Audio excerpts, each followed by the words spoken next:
Hello, it's Jane from Michael Vanden, and today I want to talk to you about the tale of Aldarion and Erendis. The tale of Aldarion and Erendis is only partially written and can be found in the Unfinished Tales. The Unfinished Tales, or the Unfinished Tales of Gondor and Numenor, is a collection of stories and essays by Tolkien that were never completed. In his lifetime, but that were edited by his son Christopher Tolkien in 1980. Now, apart from a handful of romantic relationships, most of which are squeezed into large action stories, Tolkien didn't spend much time focusing on matters of the heart in his writings. Even the tale of Aragorn and Arwen, like their romance, it had to be seriously fleshed out in Peter Jackson's adaptation, for example, whereas in the book, it's more in the back burner, as Arwen is not very much involved in the actions of the narrative. Now, the fact that in Middle-earth we don't have lots of romance, like it's unusual, this to me is it's part of what makes Aldarion and Erendis, the mariner's wife, particularly interesting. So we're going to talk about this awesome story today. So the story, it's about 50 pages long, it moves at a slower pace, and it's filled with relationships, love, drama, and incredible moving bits of narrative.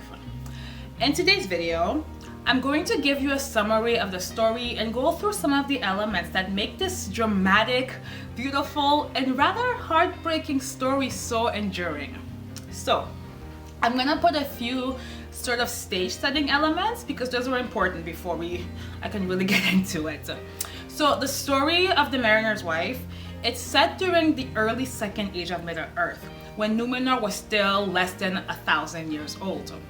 So this is way before the Lord of the Rings, way before the Hobbit, and even way before the Rings of Power. The timestamp that we're looking at, it's about 5,000 years before the War of the Rings, like of Frodo's story. So the bulk of the story, it's set on the island nation of Numenor. Numenor is the island that was gifted to the faithful by the Valar as a gift for fighting with them to overthrow the original Dark Lord Morgoth at the end of the First Age. Okay, so let's talk about the story itself, starting with the two main characters, naturally, Aldarion and Erendis. Aldarion is the mariner and the mariner's wife, and Erendis is the woman who becomes his wife, the mariner's wife. It's worth noting that unlike Aldarion, Erendis is not from the royal line, and this plays a key part in the problematic marriage that ensues because while the men and women of Numenor, they were granted with a lifespan that was twice or thrice that of a lesser man, the Numenorians from the royal line, like Aldarion, who by the way is the ancestor of Aragorn, they were granted with a lifespan thrice that of lesser man. So if we assume that a normal human lifespan is 80 years old, then a Numenorian could expect to live to be 240 years old, while a royal Numenorian could live to be around 500 years old. So the tale of Aldarion and Erendis, it starts with a young Aldarion being introduced to the sea by his grandfather, Veancher. Veancher was a great mariner and navigator who served as captain of the king's ship under Tar Elendil. He was the fourth king of Numenor.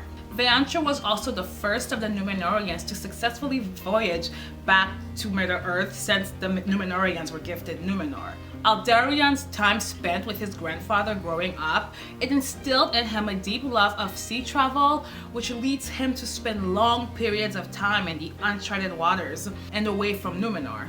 And when I say long periods of time, I'm not talking about like a summer vacation or like a long weekend sailing with the boys. Aldarion traveled for years and years at a time. One of his trips literally lasted for 14 years. Now, this habit of leaving his home nation for long stints of time, it became to kind of estrange him from his father, the King Meneldur. Unlike his son, King Meneldur was full-heartedly, he was very dedicated to the leadership of Numenor. Also, the King Menelder, he did not share his son's love for the sea. However, his father's disapproval of his hobby did not deter Aldarion's passion for the sea, and he formed a guild, and it's like a group of men who were super devoted to sailing, and they sailed together back and forth to Middle Earth repeatedly for decades.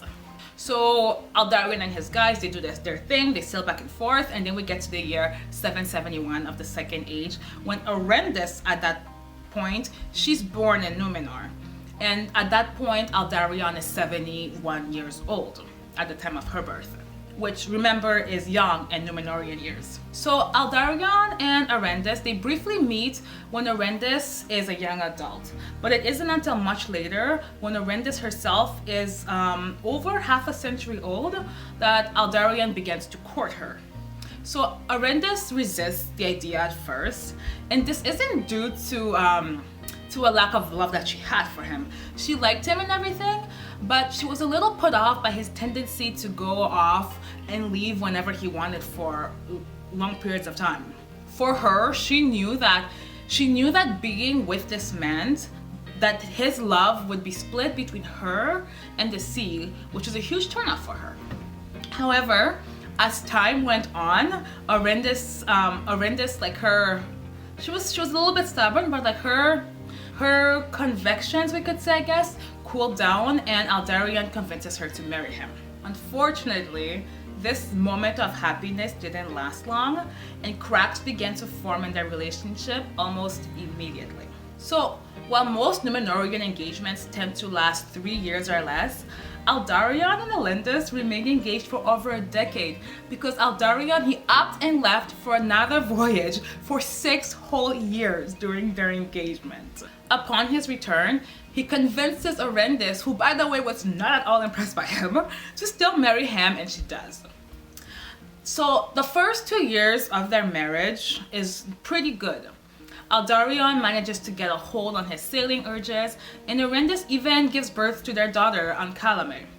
However, after about 8 years of staying put, Aldarion could no longer resist the urge, and to the dismay of the entire family, he sets off on another sea voyage, promising his wife that he would be back in 2 years at most. Spoilers, he breaks that promise, like bad. Now, and this departure was particularly bad for several reasons, especially from his wife's perspective, because Aldarion is in fact neglecting his duties as a husband and as a future king. At this point of their marriage, they had only had one daughter, which meant there was no heir to the throne, because the succession rule was such that the scepter could only be passed from father to son. Erendis was hopeful that his responsibility to have a boy would motivate him to stay home.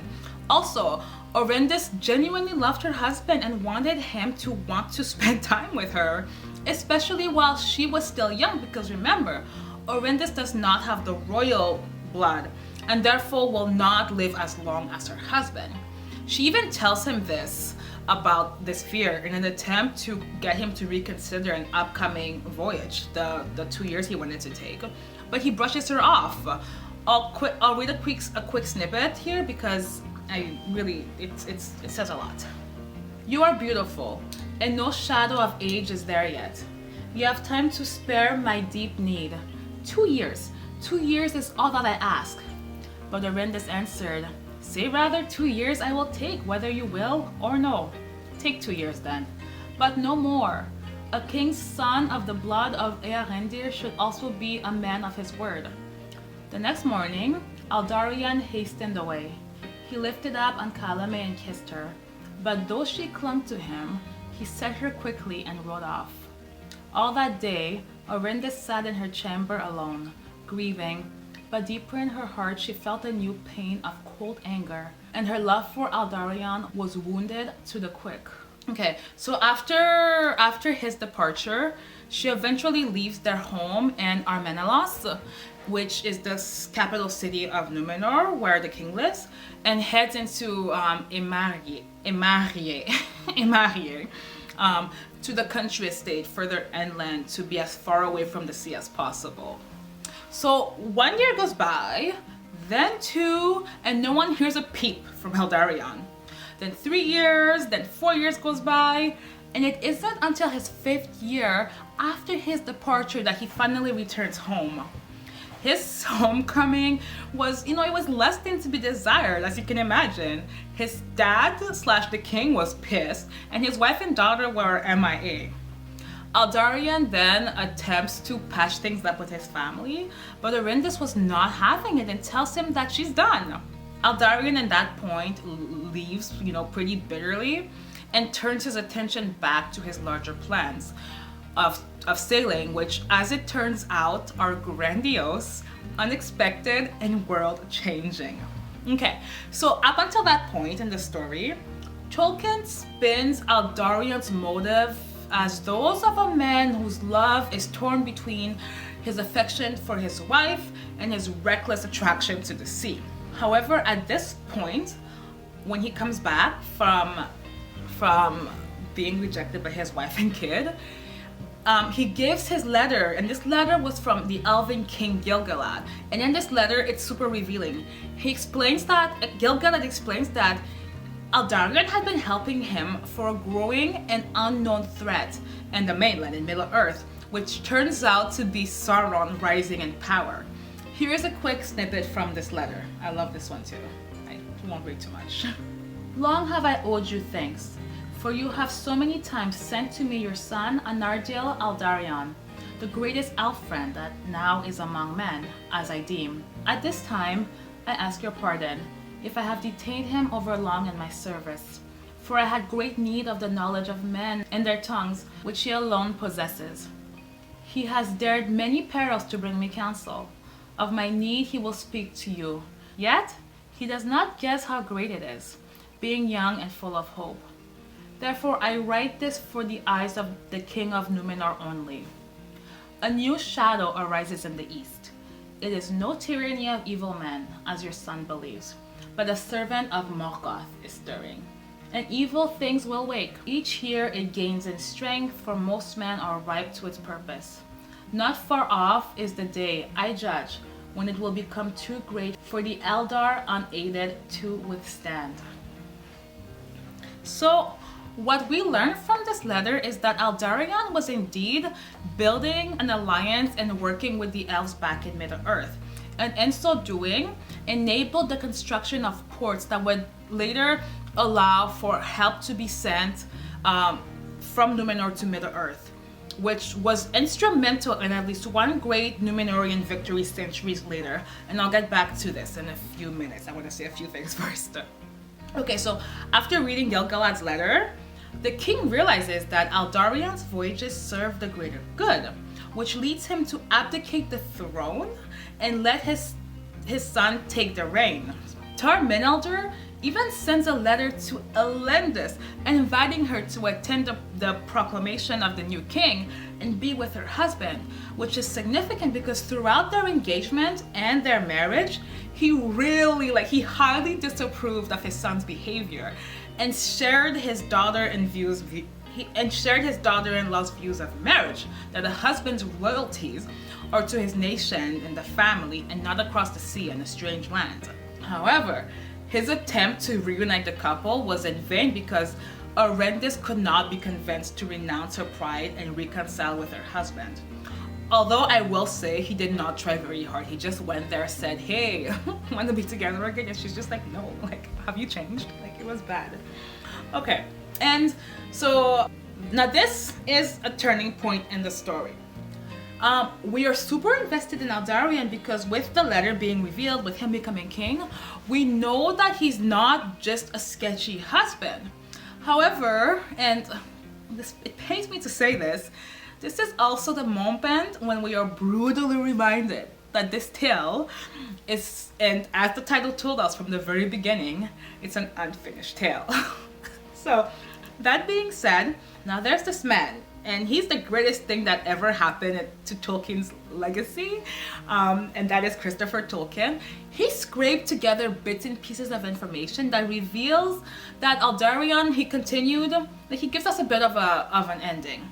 And he tells us that, and what we learned from his research is that Aldarion continued to prepare his people and their roles for the future wars against Sauron.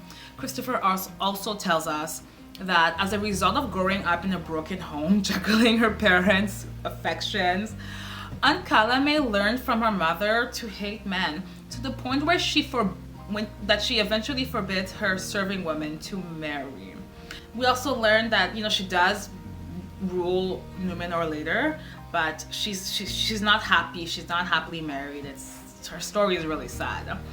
Tolkien also tells us about Erendis. So Erendis, for her part, she remained cold and bitter for decades, alone in the Endlands, away from her husband. Then it's only on her last days, at her old age, right before she kind of kicked the bucket, that, you know, she actually went and seeks out her husband. But when she goes to find him, he's away on another sailing adventure to Middle Earth.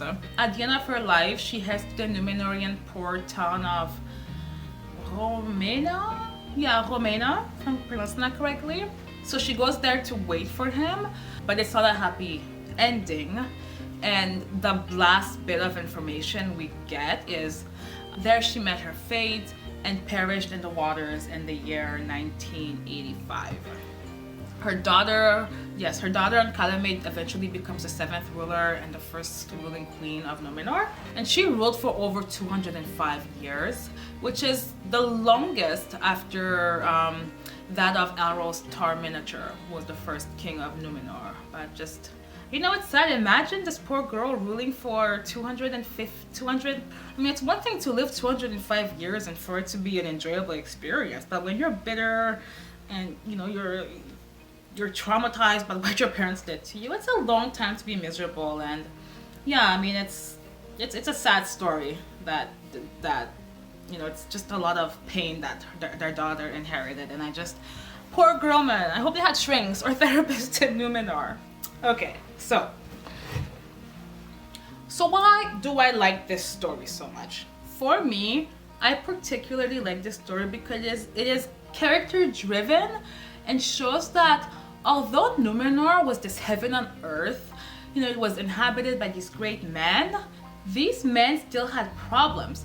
They were flawed and were not immune to the struggles and insecurities that comes with matters of the heart. The characters in this tale are really well fleshed out and they feel very human. You can see both sides of Aldarion and Erendis. Aldarion, you know, ever wanting to explore the sea but neglecting his wife in the process.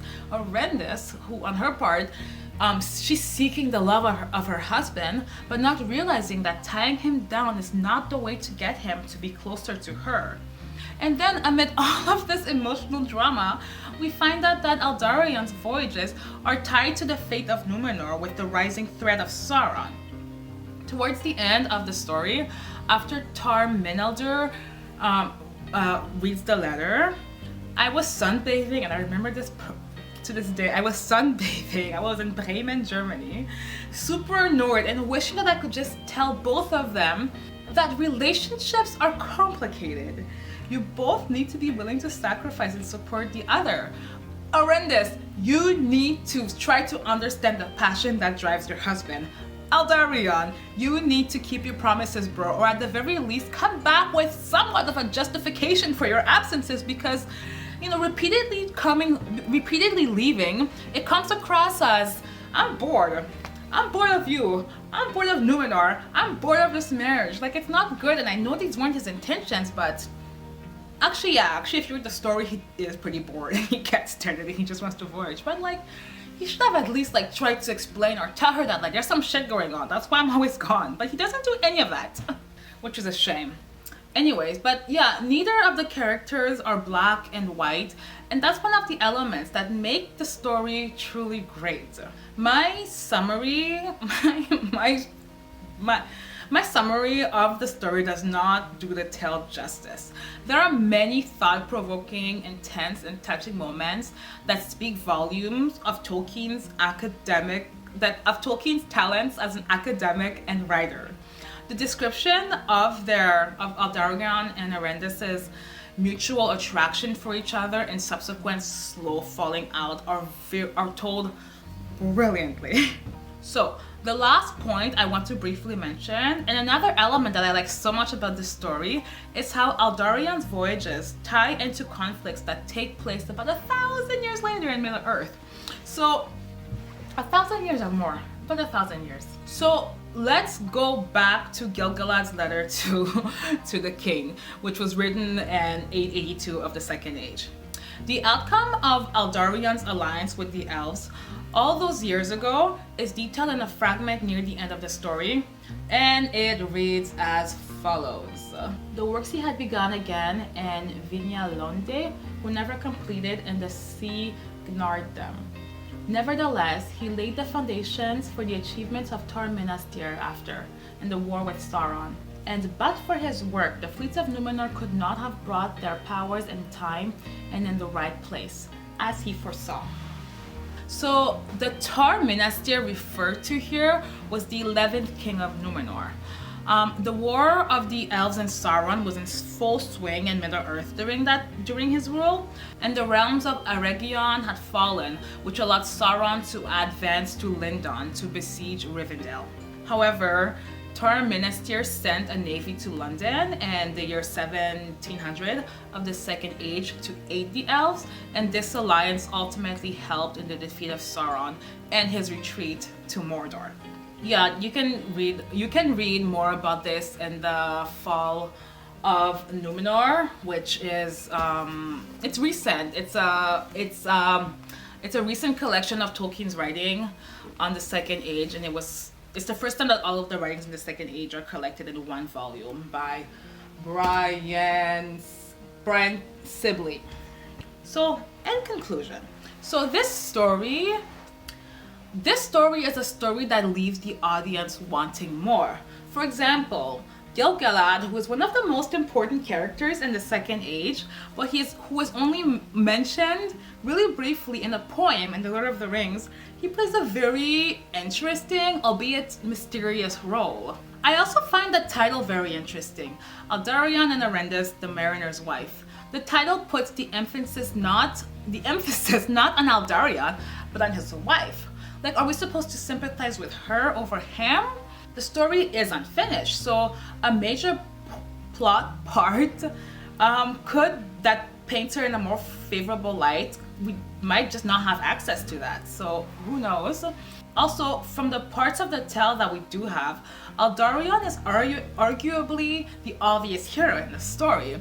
He's the heir to the throne, he's the one who goes on this journey, he's the one whose work is worthy of admiration. But that being said, while the story does have some adventure and the focus is not on the adventure. Tolkien does not take us out on the sea with Aldarion. Rather, he keeps the audience on Numenor, and the focus of the story is on the complexity of the relationship between Aldarion and Erendis, which ultimately serves as proof that the story doesn't need to be grand or epic or center around a hero's defeat of the big bad villain for said story to be captivating. So I think I'm gonna end this video here.